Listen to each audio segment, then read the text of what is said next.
Bismillah ar-Rahman ar-Rahim. This is Professor Abdussalam Yassin Taha from the College of Medicine, University of Sulaimani, giving a talk on abdominal vascular injuries. This lecture will be published soon on YouTube. You can access and watch the lecture and others by using the URL of the channel at the bottom of the slide.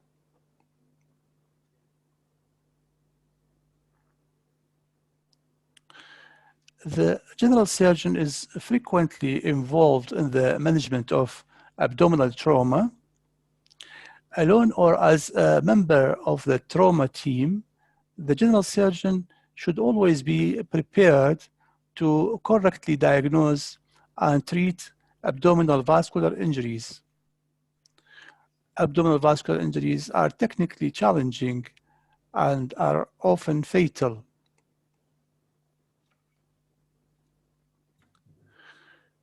One of the common scenarios in our surgical practice is to perform an exploratory laparotomy for a patient with acute abdomen due to trauma and unexpectedly discover a major bleeding and/or retroperitoneal hematoma with or without other injuries, a situation that necessitates the help of the vascular surgeon.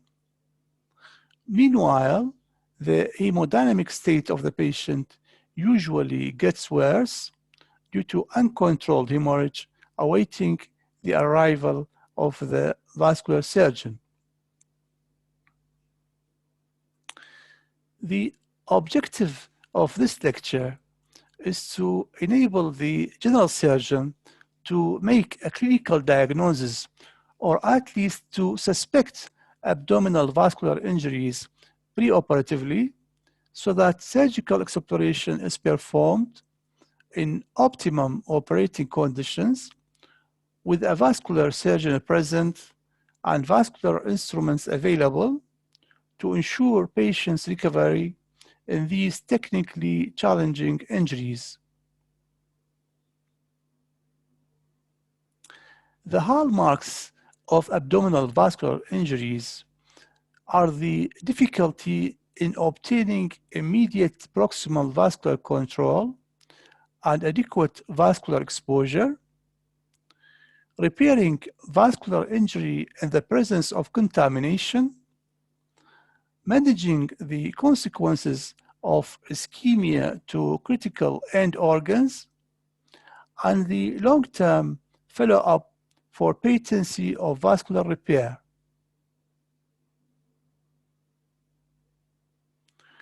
The incidence of abdominal vascular injuries is actually increasing over the time, both in war and civil practice.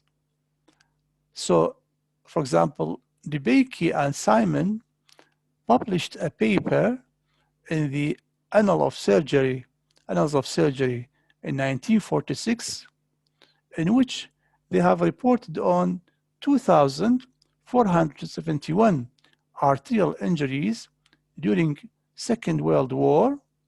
Out of them, 49 had abdominal vascular injuries, accounting for a rate of 2%.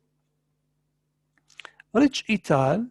In 1970 published a paper in the Journal of Trauma reporting on 1,000 arterial injuries during Vietnam War. 29 of them had abdominal vascular injuries, making a rate of 2.9%. Klaus et al.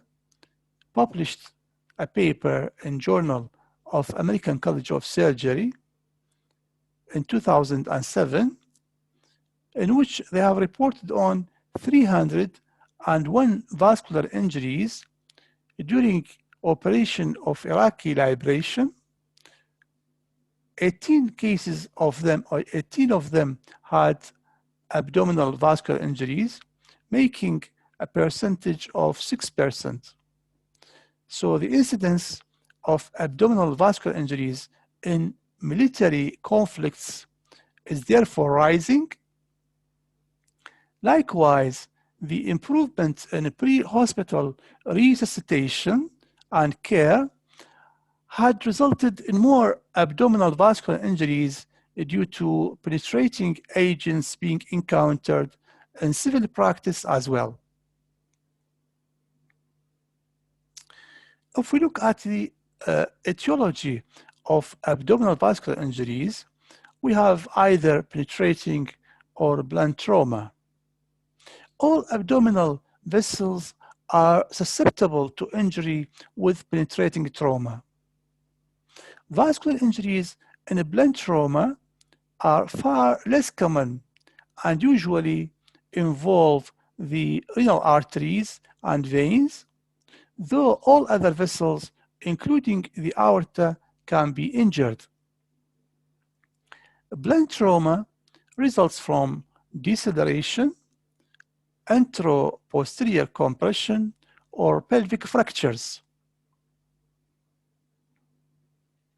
The diagnosis of abdominal vascular injuries is made clinically in the presence of shock out of proportion to the extent of external injury, suggesting abdominal vascular injury.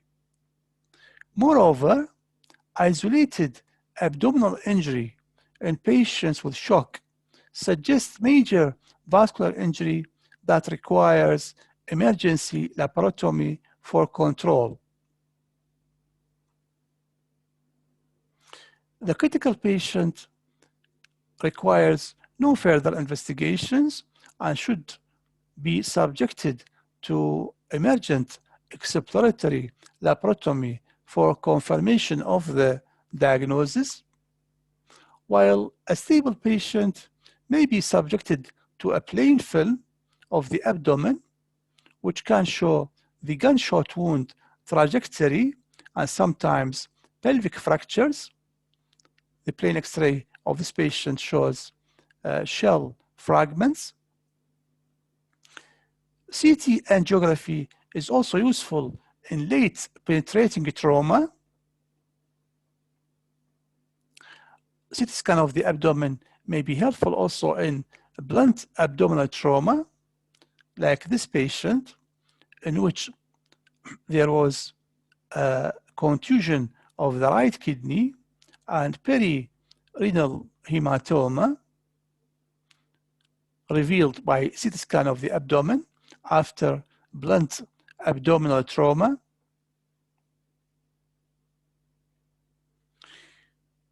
When the patient is subjected to emergent exploratory laparotomy, we have to pay attention to the following points. All abdominal explorations in adults are performed using a long midline incision. For children under the age of 6, a transverse incision may be advantageous. The incision should be made with a scalpel rather than with a cautery because it is faster. Liquid and clotted blood is rapidly evacuated with multiple laparotomy pads and suction. Additional pads are then placed in each quadrant to localize the hemorrhage. The aorta is palpated to assess the blood pressure. If exsanguinating hemorrhage is encountered upon opening the abdomen, it is usually caused by injury to the liver, aorta, IVC, or iliac vessels. If the liver is the source, the hepatic pedicle should be immediately clamped, and this maneuver is called the PRINGLE maneuver, and the liver is compressed posteriorly by packing. So this picture shows the PRINGLE maneuver in which the hepatic pedicle is clamped to minimize the bleeding. If exsanguinating hemorrhage originates near the midline in the retroperitoneum, direct manual pressure is applied with a laparotomy pad, and the aorta is exposed at the diaphragmatic hiatus and clamped. The same approach is used in the pelvis, except that the infrarenal aorta can be clamped, which is both easier and safer because planking and renal ischemia can be avoided. So clamping the infrarenal aorta is safer than clamping the suprarenal aorta. All abdominal organs are systematically examined by visualization, palpation, or both. Missed injuries are a serious problem with often fatal results.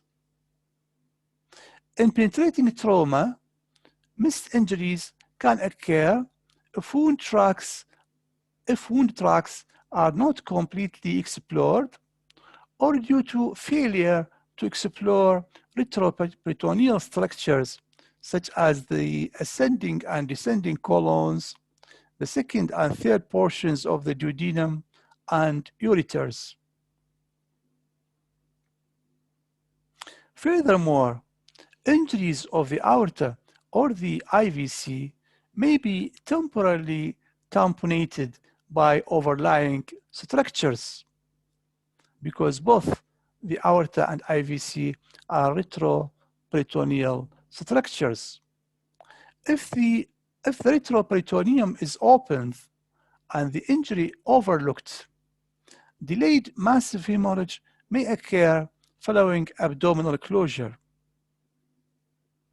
Blunt abdominal injuries are usually obvious, but injuries of the pancreas, duodenum, bladder, and even aorta can be overlooked with blunt abdominal injuries.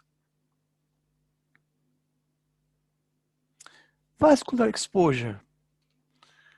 Anatomical knowledge of the vascular system is essential. For every vessel in the body, be in the neck, the thorax, the abdomen, pelvis, and limbs, there is one or more approaches. Familiarity of the surgeon with these approaches is very important. Faced with a bleeding from a wound in the abdomen, the surgeon most unlikely has time to go and read about the most suitable approach to isolate and fix the injured vessel. Instead, he should know and immediately go through the standard approach. Otherwise, more time and blood would be lost if a wrong approach is chosen, and ultimately the patient may be lost as well. For specific exposure of different vessels in the abdomen and the chest, please watch our video lecture published in YouTube on March 16, 2021 by using the URL at the bottom of the slide.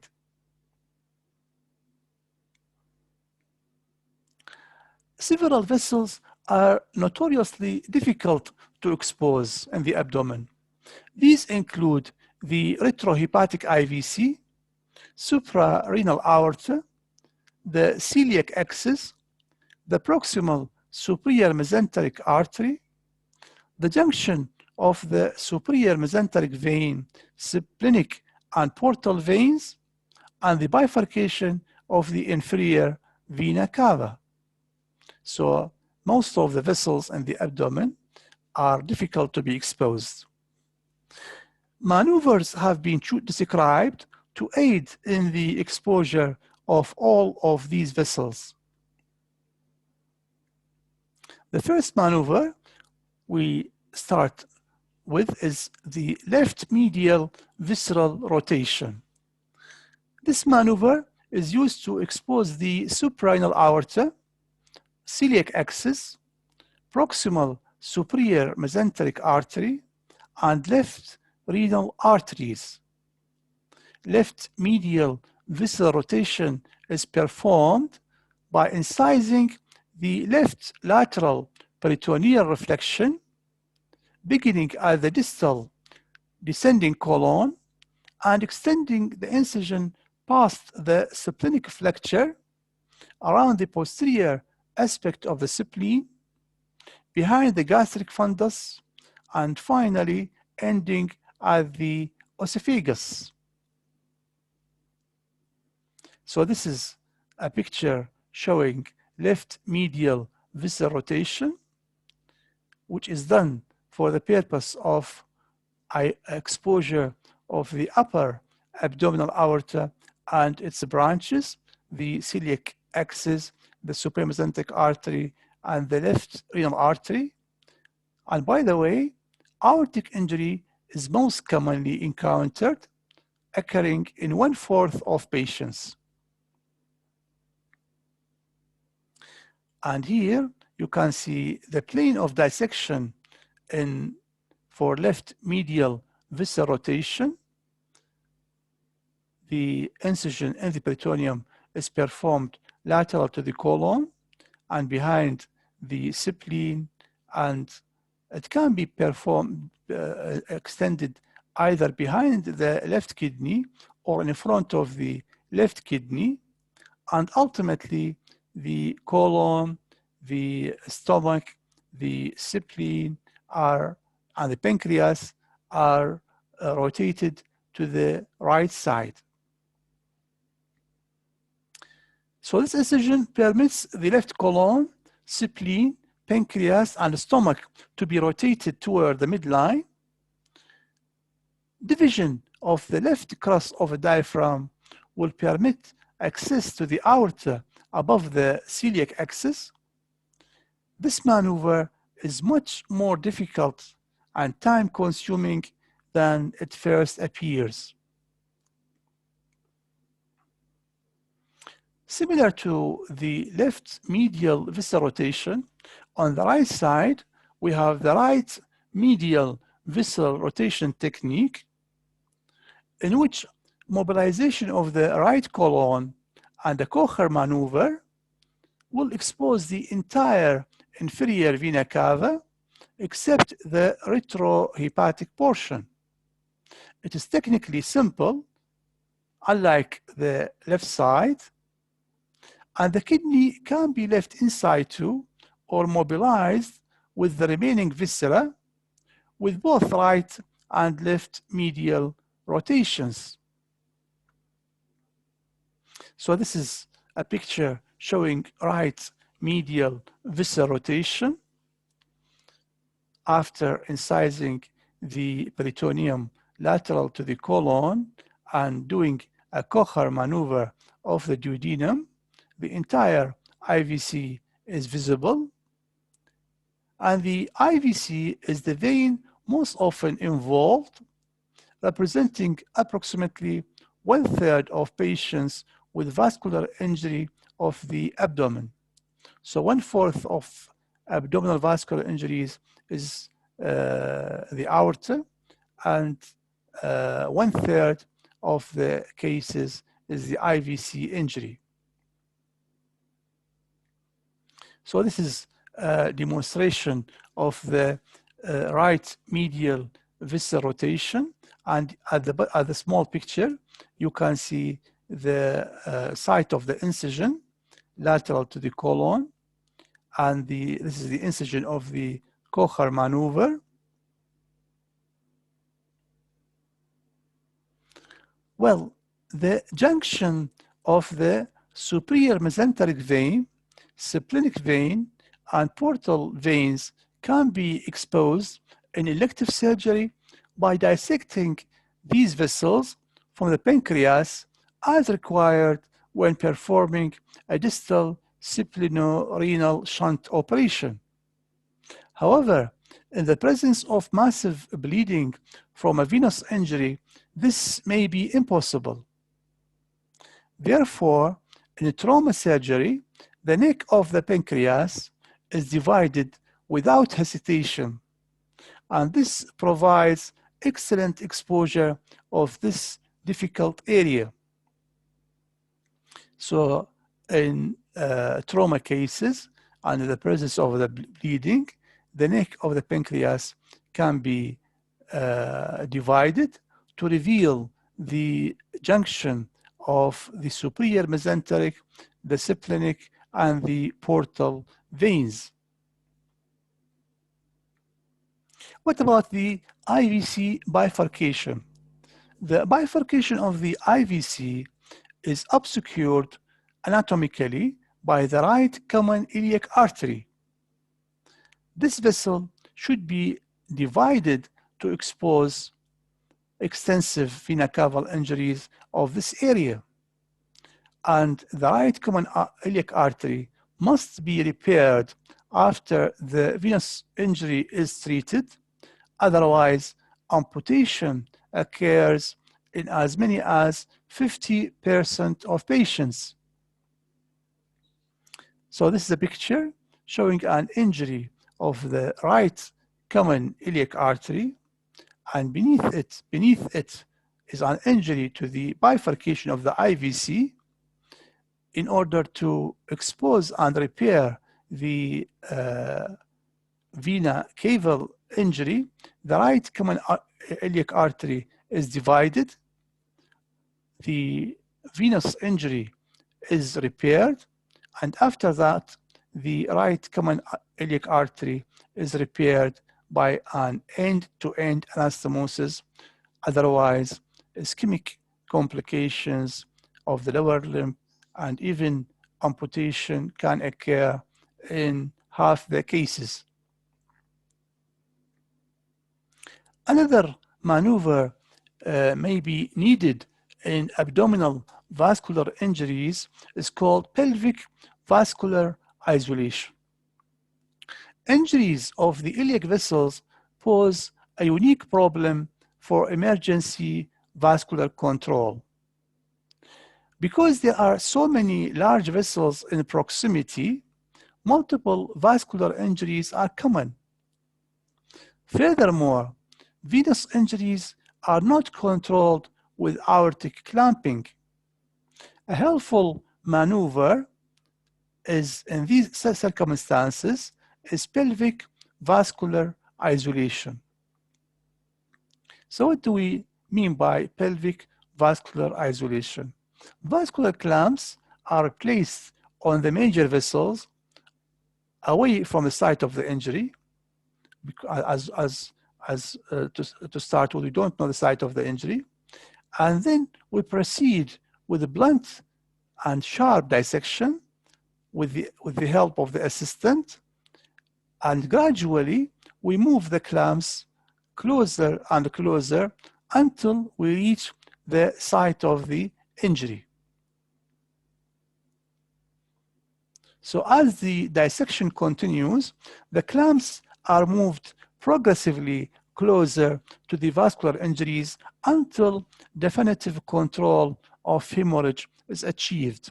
So that is the meaning of pelvic vascular isolation, an important technique in the management of iliac vascular injuries and other venous injuries in this area.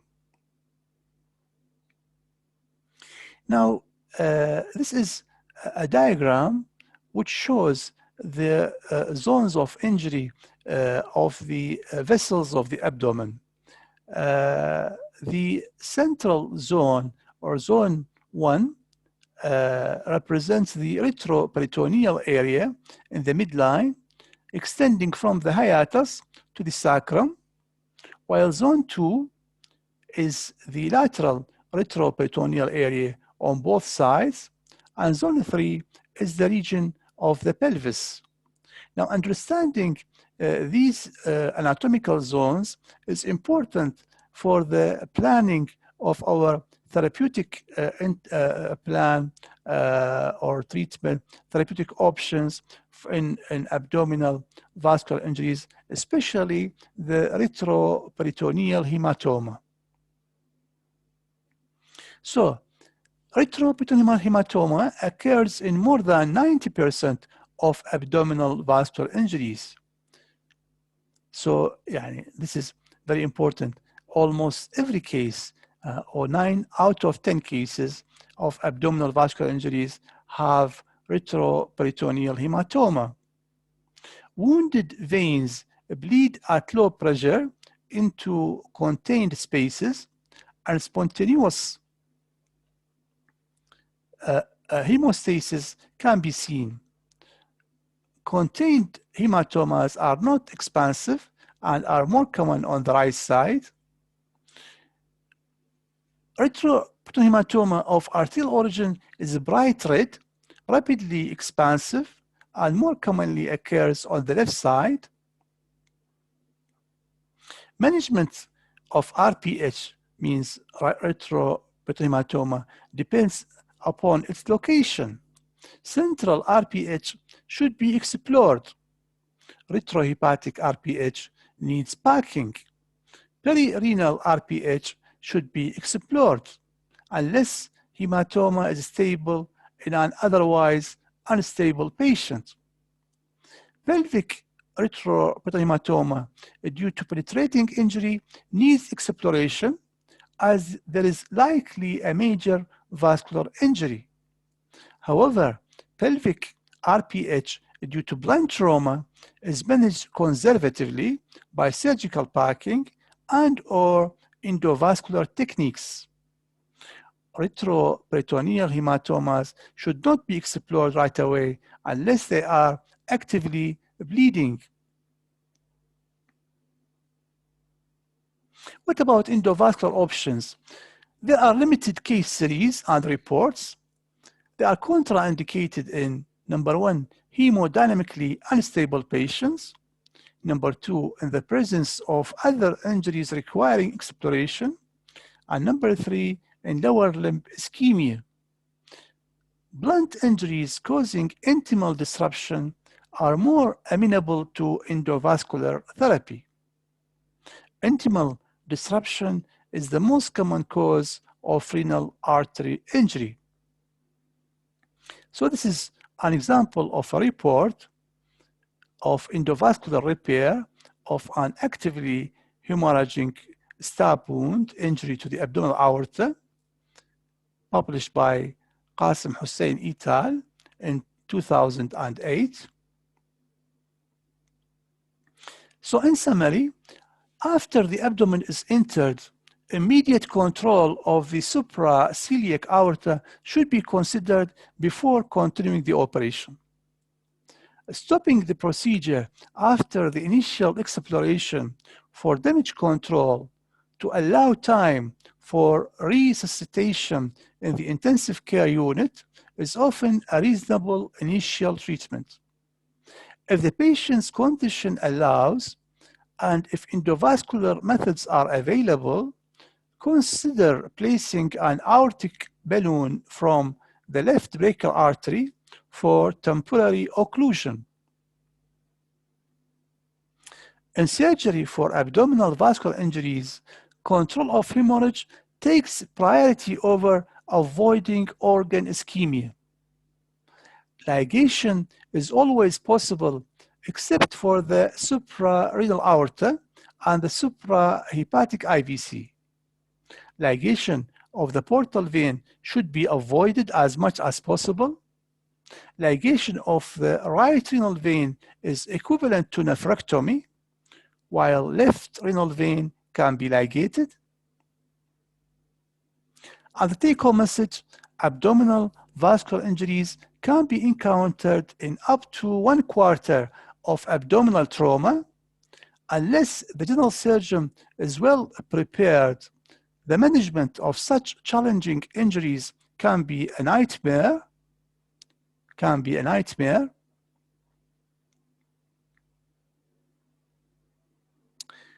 Well, general but expert vascular surgeons, although the proper approach to abdominal vascular injuries is a team approach, but sometimes general surgeons have adequate training in vascular surgery.